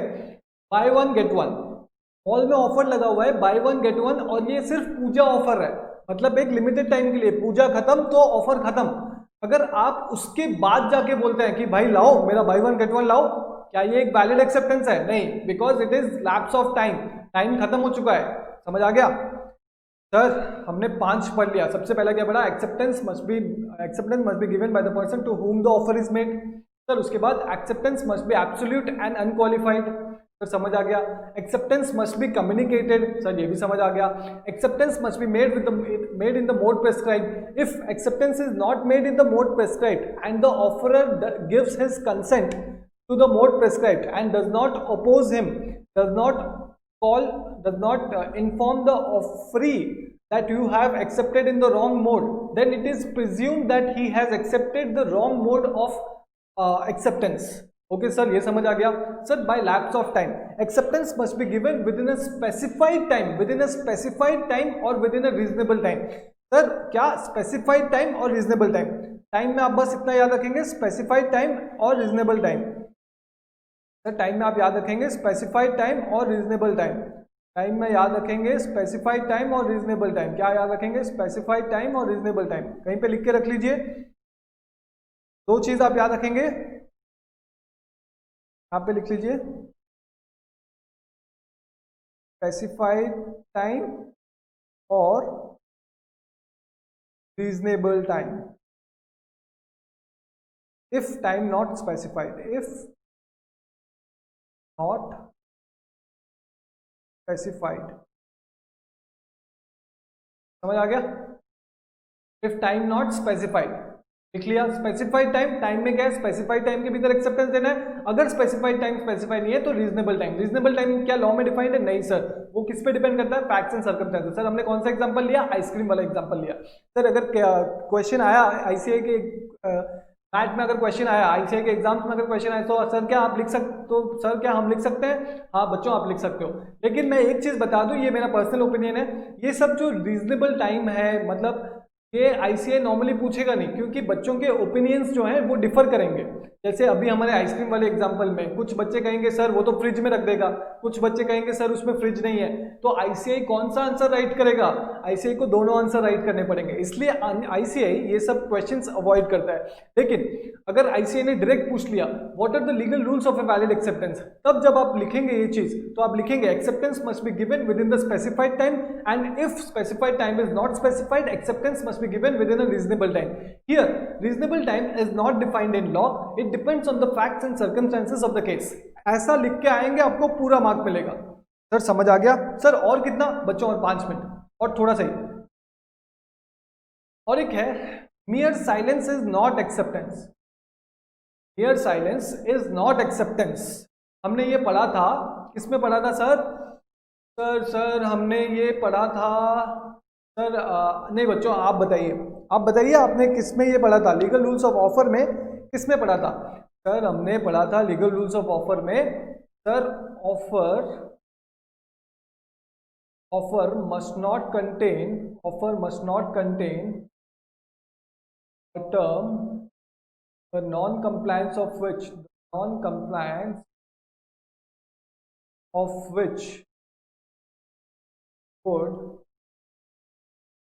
amount to acceptance. Offer must not contain a term the non-compliance of which would amount to acceptance. Sir हमें उसने पढ़ा था सर, उसमें हमने केस लॉ देखा था फेल्टहाउस वर्सेस बेंटली। सर फेल्टहाउस ने बेंटली को कहा कि मुझे तेरा व्हाइट घोड़ा खरीदना है, अगर तूने 2 हफ्ते में रिप्लाई नहीं किया तो मैं मान लूंगा कि तूने अपना व्हाइट घोड़ा बेच दिया है। लेकिन बेंटली ने अपने जो ऑक्शनर है उसको कहा था कि देख भाई ये व्हाइट घोड़ा मैंने बेच दिया है, ये तू बेचना मत। लेकिन ऑक्शनर ने गलती से वो व्हाइट घोड़ा बेच दिया, लेकिन बेंटली ने फेल्टहाउस को कुछ नहीं बोला था, कम्युनिकेट नहीं किया था कि मैं आपको बेचना चाहता हूँ। फिर बाद में फेल्टहाउस ने केस किया कि 2 हफ्ते चले गए थे और उसने कुछ रिप्लाई नहीं किया था, इसका मतलब उसने मुझे घोड़ा बेच दिया था तो मुझे वो घोड़ा चाहिए। तो जज साहब ने कहा देख उसने अपना ऑफर कम्युनिकेट नहीं किया था तेरे से, तो ऑफर तो कम्युनिकेट हुआ ही नहीं था, और mere silence is not acceptance. जैसे ऑफर में लीगल रूल है offer must not contain a term the non compliance of which would amount to acceptance. Same अगर कोई बंदा शांत है, उसने कुछ रिप्लाई नहीं किया, इसका ये मतलब नहीं कि उसने एक्सेप्टेंस नहीं दिया है, तो मियर silence is not acceptance. Legal rule पढ़ते हैं sir. The acceptance of an offer cannot be implied from the silence of the offeree or his failure to answer unless the offeree has in any previous conduct indicated that his silence is the evidence of acceptance. ये sir important है।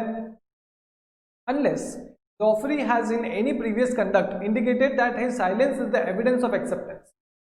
मान लो कि same वाला example लेते हैं फेल्टहाउस versus Bentley. फेल्टहाउस versus Bentley वाला example, फेल्टहाउस ने ऐसा कुछ टर्म नहीं लिखा था कि आपका जो भी अगर आप ये 2 हफ्ते में एक्सेप्ट नहीं करते तो मैं मान लूंगा कि घोड़ा मेरा है, ऐसा कुछ टर्म नहीं रखा था। फेल्टहाउस ने सिर्फ कहा कि मैं आपको अपना घोड़ा मैं आपका घोड़ा खरीदना चाहता हूं, और बेंटली ने कुछ नहीं कहा, और 2 दिन बाद मतलब यहां पे बेंटली प्रीवियस इंसिडेंट में बता चुका है कि अगर मैं चुप रहूं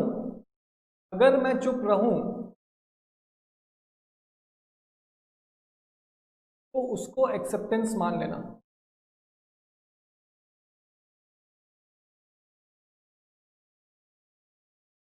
बच्चों एक आउट ऑफ द बुक बताऊं या आप एक मतलब एक्स्ट्रा नॉलेज बताऊं जो आईपीसीसी लेवल पे आप पढ़ेंगे? मैं बताता हूं, तो नीचे लिखिए एक्सेप्शंस। ये बस आपके नॉलेज के लिए है, एग्जाम में आ भी सकता है नहीं भी आ सकता है, आईसीआई का कोई भरोसा नहीं है। Exceptions to mere silence not accept. Sir मतलब कभी कभी साइलेंस भी एक्सेप्टेंस होता है। हाँ, silence will amount to acceptance, मेरे साथ साथ लिखिए silence will amount to acceptance if offeree, ध्यान से वर्ड को दे, ऑफरर नहीं ऑफरी। हमने क्या लीगल रूल पढ़ा था? Offeror must not put burden on the offeree, लेकिन इसमें हम क्या पढ़ रहे हैं? If offeree states explicitly. Sir explicitly मतलब क्या? मतलब एकदम क्लियरली बोलता है, एकदम clearly openly states explicitly that if he does not gives acceptance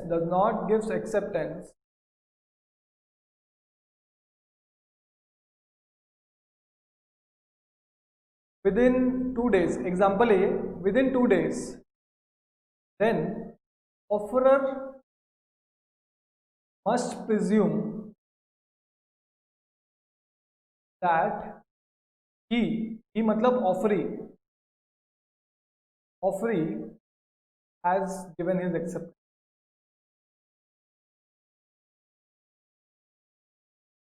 क्यों? ये आईपीसीसी लेवल की पढ़ाई है, मैं आपको अभी बता रहा हूं। इसमें ये बोल रहा है कि हमें लीगल रूल्स में हमने पढ़ा था कि ऑफरर ऑफरी पे बटन नहीं डाल सकता, लेकिन ऑफरी बोल सकता है। जब आपने ऑफर किया कि मैं तुझे अपना गाड़ी बेचना चाहता हूं, तो आपने अपने दोस्त को कहा चल ठीक है, अगर 2 दिन में मैंने तेरे को रिप्लाई नहीं किया तो तू मान लेना कि मैं राजी हो गया हूं, मैंने अपना एक्सेप्टेंस दे लिया गाड़ी खरीदने के लिए। तो इस केसेस में mere silence can also amount to acceptance. This is an exception to mere silence is not acceptance. Okay.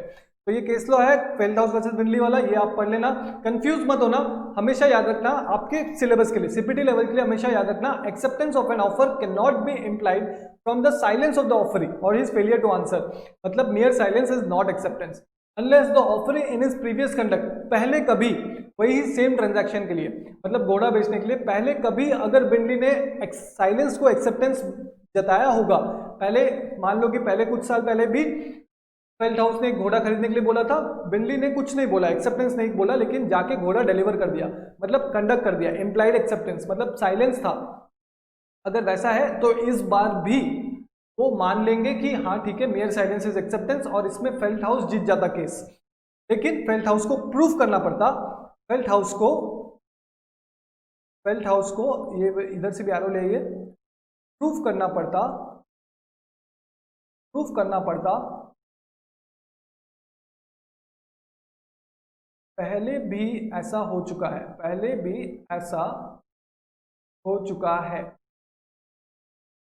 समझ आ गया? हाँ सर एकदम अच्छे से समझ आ गया। अब ये जो एग्जांपल है, मैं लास्ट पॉइंट है हमारा लीगल रूल का, इसके बाद अभी जो पॉइंट देखेंगे उसके साथ पढ़ाऊंगा मैं। सर सच में? हाँ चलो last point, acceptance by conduct और इम्प्लाइड एक्सेप्टेंस। मैंने इम्प्लाइड ऑफर आपको बताया था, bus service company, restaurant services, traffic boy, फिर उसके बाद वेइंग मशीन, ये क्या था? Implied offer. अब इम्प्लाइड मतलब क्या? ऑब्वियस, मतलब डूइंग द वर्क। इम्प्लाइड और कंडक्ट मतलब क्या? Obvious, doing the work rather than expressing the acceptance, expressing the acceptance। समझ आ गया? मतलब एग्जाम्पल लेते हैं, यहाँ पे आप हो, यहाँ पे कौन हो आप, आपका नाम ए है, आपने एक बुक कंपनी है, क्या है ये? एक बुक कंपनी। आपने उनको ईमेल किया, क्या ईमेल किया? I want to buy your book for 500, writer वगैरह सब ईमेल किया। उन्होंने, बुक कंपनी ने आपको कॉल करके या फिर आपको ईमेल वापस नहीं किया, आपको कॉल करके नहीं बताया, ईमेल करके नहीं बताया, मतलब आपको कम्युनिकेट नहीं किया। लेकिन आफ्टर 2 days, 2 दिन बाद, they delivered the book at your home, they delivered the required book at your home। तो ये क्या है? ये उन्होंने बोला नहीं, ये काम करके दिखाया। एक्सेप्टेंस बाय कंडक्ट, मतलब उन्होंने फोन करके एक्सेप्ट नहीं किया, हाँ ठीक है हम आपको बुक देंगे, नहीं, 2 दिन बाद वो आपके घर पहुंच गए बुक लेके, चलो ये ले बुक और मुझे पैसे दो। एक्सेप्टेंस बाय कंडक्ट, और इसको हम बोलते हैं इम्प्लाइड एक्सेप्टेंस। आ गया? हाँ सर एकदम समझ आ गया, इम्प्लाइड एक्सेप्टेंस क्या होता है, एकदम समझ आ गया। तो सर एक बार ये पढ़ ले, उसके बाद चलेंगे। Of the act lays down that the performance of the condition of a proposal or the acceptance of any consideration for a reciprocal promise which may be offered with the proposal constitutes an acceptance of the proposal। खाली इतना पढ़ना बच्चों, the performance of the condition of the proposal constitutes an acceptance of the proposal। इसमें लिखना Carlill versus carbolic smoke ball, Carlill versus carbolic smoke ball.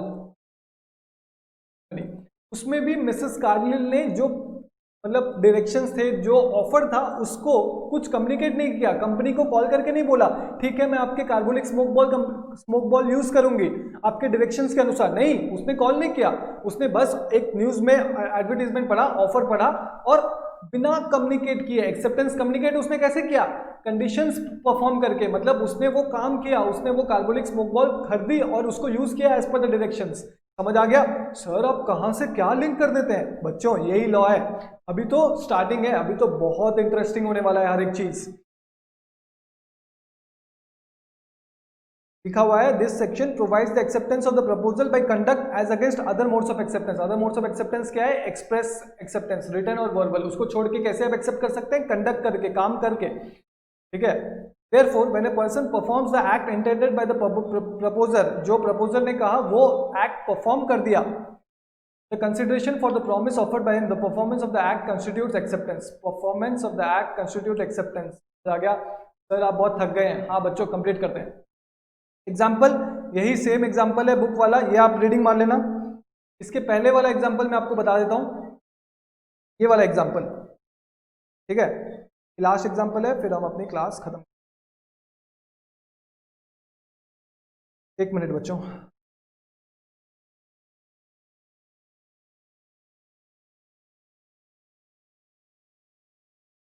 हाँ, तो A subscribe for the weekly magazine for 1 year.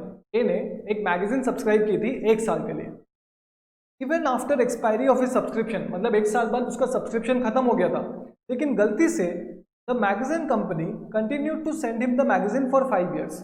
जो magazine company है वो उनको भेजते रहे मैगजीन, सब्सक्रिप्शन 1 साल का था, लेकिन 1 साल बाद खत्म हो गया सब्सक्रिप्शन, फिर भी गलती से मैगजीन कंपनी उनको मैगजीन भेजती रही। मान लो आपने अमेजन या फिर नेटफ्लिक्स का सब्सक्रिप्शन 1 साल के लिए लिया है, आपका 1 साल खत्म हो गया, लेकिन फिर भी उनके कुछ टेक्निकल ग्लिच के वजह से आपका जो भी सब्सक्रिप्शन है वो कंटिन्यू होता रहा। And also A continue to use the magazine. A ने क्या किया, वो मैगजीन यूज करते रहे, लेकिन फिर but denied to pay the bills sent to him. लेकिन बिल्स को डिनाई कर दिया, कहा कि मेरा सब्सक्रिप्शन तो 1 साल तक था, 1 साल तो खत्म हो गया, तो मैं बिल पे नहीं करूंगा।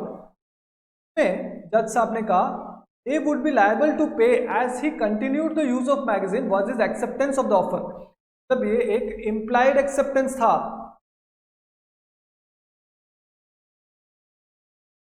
क्या था? इंप्लाइड एक्सेप्टेंस और एक्सेप्टेंस बाय कंडक्ट। ये क्या था बच्चों? एक इंप्लाइड एक्सेप्टेंस या फिर एक्सेप्टेंस बाय कंडक्ट। मान लो आपने Amazon और Netflix का सब्सक्रिप्शन लिया था, 1 साल खत्म हो गया, लेकिन फिर भी वो आपको प्रोवाइड कर रहा है, आपका सब्सक्रिप्शन एक्सटेंड कर रहा है और आप मूवीज देख भी रहे हैं, तो इसका मतलब क्या? आप मूवीज देख रहे हैं, ये आपका इंप्लाइड एक्सेप्टेंस है, तो आपको बिल भी पे करना पड़ेगा। लेकिन अगर उसी वक्त आप कॉल करके बोल दें कि भाई मेरा सब्सक्रिप्शन कंप्लीट हो गया है, लेकिन अभी भी आ रहा है, सारे मूवीज आ रहे हैं, सारे सब्सक्रिप्शंस मेरे एक्सटेंड हो रहे हैं, आप प्लीज उसको कैंसिल कीजिए, तब जाके वो सब्सक्रिप्शन कैंसिल होगा। और अगर 2-3 दिन जो एक्सटेंड हो गया होगा सब्सक्रिप्शन, उसका पैसा आपको देना नहीं पड़ेगा। समझ आ गया?